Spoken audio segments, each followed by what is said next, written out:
еңбектің қадірі. Кімнің жүрегінде қандай ниет бар екенін білмейміз. Сондықтан адамдар жайлы ұшқара ойлап, асығыс шешім шығаруға болмайды екен. Бір қасапшы жұмыс сайын елге тегін ет таратып жүріпті. Сондықтан ел оны өте жақсы көреді екен. Сол елде бір ұста болыпты. Ол не істесе де, тіпті титтей жұмыс жасап берсе де, ылғи да еңбегіне ақы алады екен. Оған ренжіген елдің игі жақсылары оны ортаға алып, табыс тауып жатырсың, елге көмектесуді білмейсің деп айып тағады. Ұста басын төмен салып үндемей құтылады.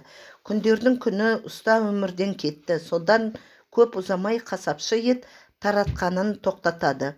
Онысының себебін сұрағандарға, маған әр айдың басында ұста елге тарат деп ақша беретін, бірақ ешкімге білдірмеуді, жарияламауды тапсыратын.